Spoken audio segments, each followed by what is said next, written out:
ओम शांति। ओम शांति। Good morning. Good morning. आज प्यारे बाबा के 28 फरवरी 2025 की अनमोल महावाक्य सुनते हैं। मीठे बच्चे, शांति चाहिए तो अशरीरी बनो। इस देह भान में आने से ही अशांति होती है, इसलिए अपने स्वधर्म में स्थित रहो। प्रश्न है, यथार्थ याद क्या है? याद के समय किस बात का विशेष ध्यान चाहिए? उत्तर, अपने को इस देह से न्यारी आत्मा समझकर बाबा को याद करना, यही यथार्थ याद है। कोई भी देह याद न आए, यह ध्यान रखना जरूरी है। खुद का भी देह नहीं, दूसरों का भी नहीं। याद में रहने के लिए ज्ञान का नशा चढ़ा हुआ हो। बुद्धि में रहे बाबा हमें सारे विश्व का मालिक बनाते हैं, हम सारे समुद्र सारी धरनी के मालिक बनते हैं। तो गायन गीत भी कौन सा है? तुम्हें पाके हमने जहाँ पा लिया, जमी तो जमी आसमां पा लिया। ओम शांति। ओम शांति। ओम का अर्थ ही है अहम, मैं आत्मा। मनुष्य फिर समझते ओम माना भगवान, परंतु ऐसे है नहीं। ओम माना मैं आत्मा, मेरा शरीर। कहते हैं ना ओम शांति। अहम आत्मा का स्वधर्म है शांति। आत्मा अपना परिचय देती है। मनुष्य भल ओम शांति कहते हैं, परंतु ओम का अर्थ कोई भी नहीं समझते हैं। ओम शांति अक्षर अच्छा है। हम आत्मा है, हमारा स्वधर्म शांति है। हम आत्मा शांति धाम की रहने वाली है। कितना सिंपल अर्थ है, लंबा चौड़ा कोई गपोड़ा नहीं है। इस समय के मनुष्य मात्र तो यह भी नहीं जानते अभी नई दुनिया है व पुरानी दुनिया है। नई दुनिया फिर पुरानी कब होती है ये कोई नहीं जानते। सतयुग और त्रेता युग के बाद 1250 2500 के साल बाद बाबा कहते फिर दुनिया धीरे धीरे पुरानी होने लगती है। अभी तो कलयुग में पूरी पुरानी है, तो कोई बता नहीं सकेंगे। अभी तो कलयुग की पुरानी दुनिया है, नई दुनिया सतयुग को कहा जाता। अच्छा, नई को फिर पुराना होने में कितना वर्ष लगता है? 5000 वर्ष कहेंगे ना। और पुराने से नई होने में 1 सेकंड, बस मिल गए। सभी को बाबा का संदेश मिला, फिर धारणा भी करने लग पड़ते हैं। ये भी कोई नहीं जानते। मनुष्य होकर ये नहीं जानते, इसलिए कहा जाता है जानवर से भी बदतर। जानवर तो अपने को कुछ कहते नहीं है मनुष्य कहते हैं। हाँ, कुंभ मेला में तो सारे मनुष्य गए पाप धोने के लिए, कोई जानवर नहीं गया। हाँ, उनको पता भी नहीं है कि क्या पतितपना होता है और क्या पावन होते हैं। हाँ, तो मनुष्य कहते हम पतित हैं, हे पतित पावन आओ, परंतु उनको जानते बिल्कुल ही नहीं पावन अक्षर कितना अच्छा है। हाँ, क्योंकि मनुष्य ही पावन बन जाता है तो सब प्रकृति जानवर आदि सब पावन बन जाते हैं। इसलिए मनुष्य को पावन बनना जरूरी है। उसके लिए अपने को आत्मा समझना है। पावन दुनिया स्वर्ग नई दुनिया में होती है। चित्र भी देवताओं के हैं, परंतु कोई भी समझते नहीं। यह लक्ष्मी नारायण नई पावन दुनिया के मालिक है। ये सब बातें बेहद का बाप ही बैठ बच्चों को समझाते। नई दुनिया स्वर्ग को कहा जाता है, देवताओं को कहेंगे स्वर्गवासी। अभी तो पुरानी दुनिया नर्क है या मनुष्य है नर्कवासी। कोई मरता है तो भी कहते हैं ना स्वर्गवासी हुआ, तो गोया यहाँ नर्कवासी है। हिसाब से कह भी देंगे बरोबर ये नर्क ठहरा, परंतु बोलो तुम नर्कवासी हो तो बिगड़ पड़ेंगे। बाबा समझाते हैं देखने में तो भल मनुष्य है, सूरत मनुष्य की है, लेकिन सीरत बंदर की है। गाया हुआ है, खुद भी मंदिरों में जाकर देवताओं के आगे गाते हैं आप सर्वगुण संपन्न। अपने लिए क्या कहेंगे? हम पापी नीच कहते हैं, परंतु सीधा कहो तो क्या कहो? सीधा कि भाई तुम विकारी हो, पापी हो, तो बिगड़ पड़ेंगे। इसलिए बाबा सिर्फ बच्चों से बात करते हैं, समझाते हैं, बाहर वालों से बात नहीं करते, क्योंकि कलयुगी मनुष्य है ये नर्कवासी। तुम हो संगम युगवासी, ना हम नर्कवासी है ना स्वर्गवासी है, हम संगम युगवासी है। तुम पवित्र बन रहे हो, जानते हो हम ब्राह्मणों को शिव बाबा पढ़ाते हैं, वह पतित पावन है। हम सभी आत्माओं को ले जाने के लिए बाप आए हुए हैं। कितनी सिंपल बातें हैं। बाबा कहते बच्चे तुम आत्माएं शांति धाम से आती हो, किस लिए? यहाँ किस लिए आई है? पार्ट बजाने के लिए। इस दुख धाम में सभी दुखी है, इसलिए कहते हैं मन को शांति कैसे हो। ऐसे नहीं कहते आत्मा को शांति कैसे हो। अरे तुम कहते हो ना ओम शांति, मेरा स्वधर्म है ही शांति, फिर शांति क्यों मांगते हो? अपने को आत्मा भूल देह भान में आ जाते हो। आत्माएं तो शांति धाम की रहने वाली है, यहाँ फिर शांति कहाँ से मिलेगी? अशरीरी होने से ही शांति होती है। अपने को आत्मा समझने से ही शांति होगी। यदि हम चाहते हैं शांति हो हमारे जीवन में, तो अपने को भी आत्मा समझना है और दूसरों को भी समझना है। तो शरीर के साथ आत्मा है तो उनको बोलना चलना जरूर पड़ता है। हम आत्मा शांति धाम से यहाँ पाठ बजाने आए हैं, ये भी कोई नहीं समझते कि रावण ही हमारा दुश्मन है। कब से ये दुश्मन बना कोई नहीं जानते। बड़े बड़े विद्वान पंडित आदि एक भी नहीं जानते कि रावण है कौन, जिसका हम एफिजी बना करके जलाते हैं, जन्म जन्मांतर जलाते आए हैं, कुछ भी पता नहीं। कोई से भी पूछो रावण कौन, कह देंगे ये तो सब कल्पना है। कल्पना है, राम भी कल्पना है, रावण भी कल्पना है, सारी कल्पना ही कहते हैं। कल्पना होती तो ये सारी घटित हुआ है ना, इसका हमारे पास प्रूफ भी है। राम भी इस दुनिया में, रावण भी इस दुनिया में, तो जानते ही नहीं है और क्या रिस्पॉन्ड करेंगे। शास्त्रों में भी है ना, हे राम जी संसार बना ही नहीं है, ये सब कल्पना है, ऐसे बहुत कहते हैं। जगत मिथ्या, ये जो एक दुनिया क्या है, मिथ्या है बोलते हैं, प्रैक्टिकल नहीं है, सारा झूठ ही बोलते हैं। अब कल्पना का अर्थ क्या है, कहते हैं संकल्पों की दुनिया। तो जो जैसा संकल्प करता है वो हो जाता है, अर्थ नहीं समझते। बाबा बच्चों को समझाते हैं, कोई तो अच्छी रीति समझ जाते हैं, कोई समझते ही नहीं है। जो अच्छी रीति समझते हैं उनको सगे कहेंगे, और जो नहीं समझते हैं उनको क्या कहेंगे, लगे अर्थात सौतेले। अब सौतेले बारिश थोड़े ही बनेंगे। बाबा के पास मातेले भी है और सौतेले भी है। मातेले बच्चे तो बाप की श्रीमत पर पूरा चलते हैं, सौतेले नहीं। बाबा कह देते हैं यह मेरी मत पर नहीं चलते हैं, रावण की मत पर चलते हैं। राम और रावण तो अक्षर है, राम राज्य और रावण राज्य अभी है संगम। बाबा समझाते यह सब ब्रह्मा कुमार कुमारियाँ शिव बाबा से वर्षा ले रहे हैं, तुम लेंगे, श्रीमत पर चलेंगे। तो कहते हैं कौन सी मत? बाबा श्रीमत देते हैं, बच्चों पवित्र बनो। कहते हैं हम पवित्र रहे, फिर पति न माने तो मैं किसकी मानूं? वो तो हमारा पति परमेश्वर है, क्योंकि भारत में यही सिखलाया जाता है कि पति तुम्हारा गुरु है, ईश्वर आदि सब कुछ है। परंतु ऐसा कोई समझते नहीं है। उस समय हाँ कर देते, मानते कुछ भी नहीं। यदि पति परमेश्वर है तो परमेश्वर तो पवित्र है, तो पति को भी परमेश्वर जैसा पवित्र रहना चाहिए। हाँ, फिर भी गुरुओं के पास मंदिरों में जाते रहते हैं। पति कहते तुम बाहर मत जाओ, हम राम की मूर्ति तुमको घर में रख करके देते हैं, फिर तुम अयोध्या आदि में क्यों भटकती हो? तो मानती नहीं, जाएगी ज़रूर। यह है भक्ति मार्ग के धक्के, वो ज़रूर खाएंगे, कभी मानेंगे भी नहीं। समझते हो तो उनका मंदिर है। अरे तुमको याद राम को करना है या मंदिर को करना है? राम को करना है तो राम तो घर में भी बैठे मिल जाएंगे ना। परंतु समझते नहीं। तो बाप समझाते भक्ति मार्ग में, कहते हे भगवान आकर के हमारी सद्गति करो, क्योंकि वह एक ही सर्व का सद्गति दाता है। अच्छा वो कब है, कब आते कोई नहीं जानते हैं। बाबा तो हाँ समझाते हैं रावण ही दुश्मन है, रावण का तो वंडर है, जो जलाते ही आते हैं लेकिन वो मरता नहीं है।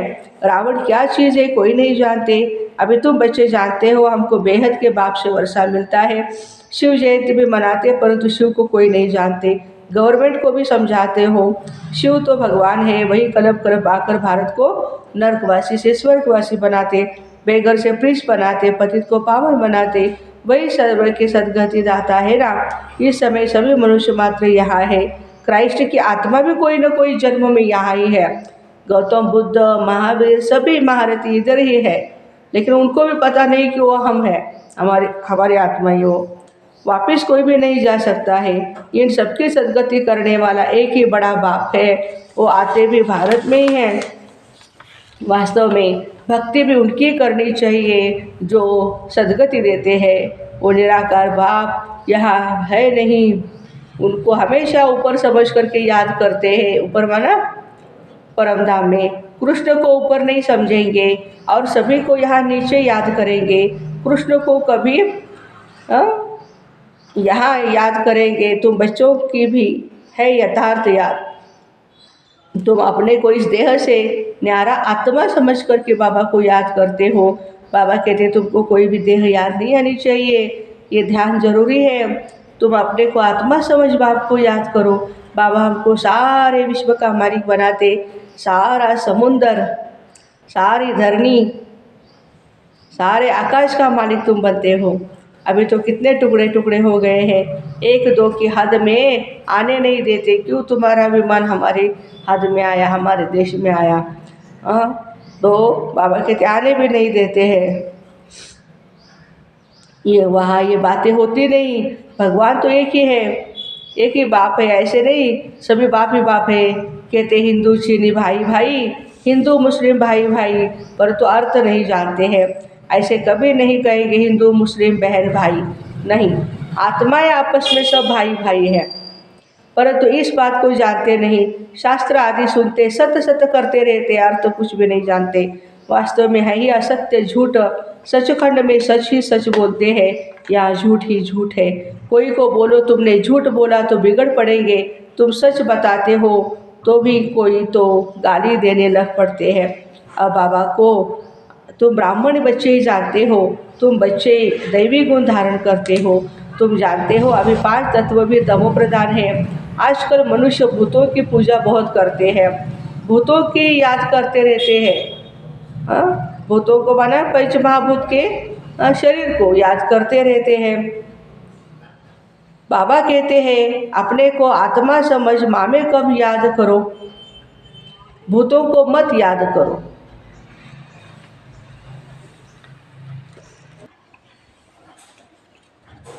गृहस्थ व्यवहार में रहते हुए बुद्धि का योग एक बाप के साथ लगाओ। अब देही अभिमानी बनना है। जितना शिव बाबा को याद करेंगे तो विकर्म विनाश होंगे और ज्ञान का तीसरा नेत्र तुमको मिलेगा। अभी तुमको विकर्माजित बनना है, वह है विकर्माजित संवत और यह है विक्रमी संवत। तुम योग बल से विकर्मों पर जीत पाते हो। भारत का योग तो मशहूर है ना, मनुष्य जानते ही नहीं। सन्यासी लोग बाहर में जाकर कहते हैं हम भारत का योग सिखलाने के लिए आए हैं। उनको तो पता नहीं यह तो हठ योगी है, वह राजयोग सिखला न सके। तुम राज ऋषि हो, वो है हद के सन्यासी, तुम हो बेहद के सन्यासी। रात दिन का फर्क है ना। तुम ब्राह्मणों के सिवाय और कोई भी राजयोग सिखला न सके, यह है ही नई बातें, नया कोई समझ न सके। इसलिए बाबा कहते हैं नयों को यहाँ कभी अलाउ नहीं किया जाता है। ये है ही इंद्र सभा। जब हम 7 दिन का कोर्स करें, 1 साल पूरा धारणा करें, तब हम इंद्र सभा यानी माउंट आबू में जा सकते हैं। ये समय है सब पत्थर बुद्धि। सतयुग में तुम बनते हो पारस बुद्धि। अभी है संगम युग, पत्थर से पारस सिवाय बाप के कोई बना न सके। तुम यहाँ आए हो पारस बुद्धि बनने के लिए। बरोबर भारत सोने की चिड़िया था ना। ये लक्ष्मी नारायण विश्व के मालिक थे ना। यह कभी राज्य करते थे, ये कभी किसको पता नहीं है। देवी देवताओं का राज्य कब था ये किसी को पता नहीं है। आज से 5000 वर्ष पहले इन्हों का राज्य था, फिर ये कहाँ गए?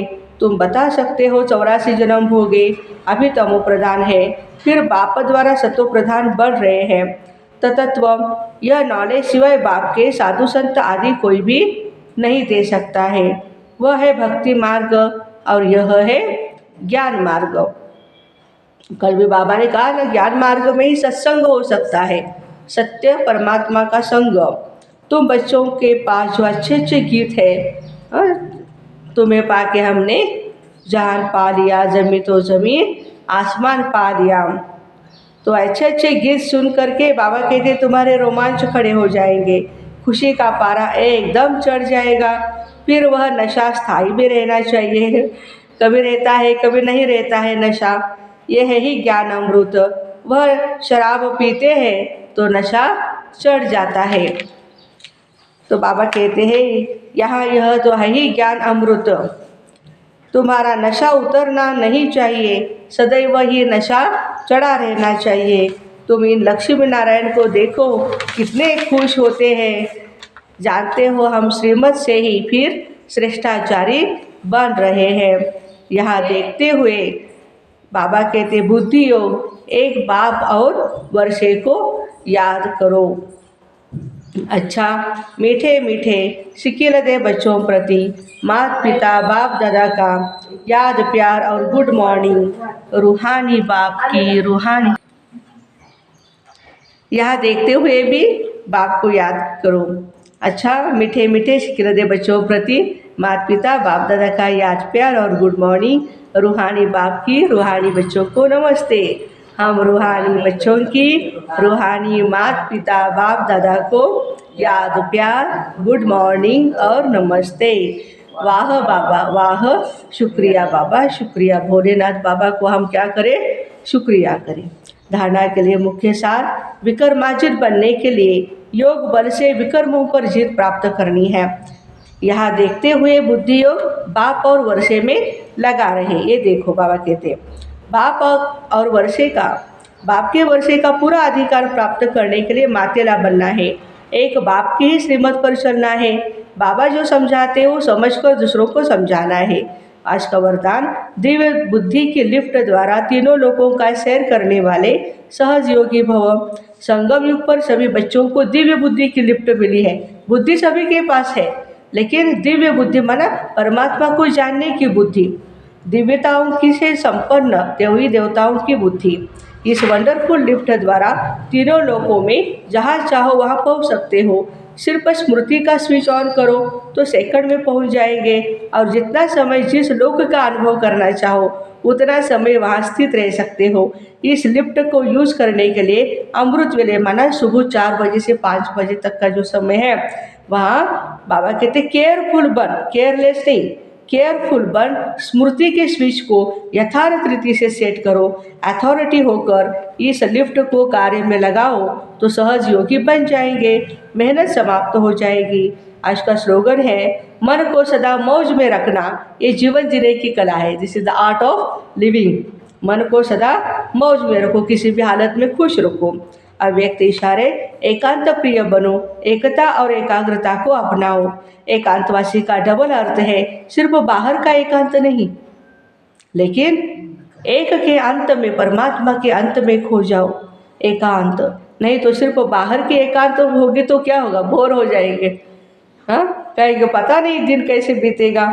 लेकिन एक बाप के अंत में खो जाओ, जैसे सागर के तले में चले जाते हैं तो कितना खजाना मिलता है, ऐसे एक के अंत में चले जाओ, अर्थात बाप से जो प्राप्तियां हुई है उसमें खो जाओ। अच्छा, ऐसे दिव्य बुद्धि की लिफ्ट द्वारा तीनों लोगों का सैर करने वाले सहज योगी भाई बहनों को ओम शांति। Have a nice day.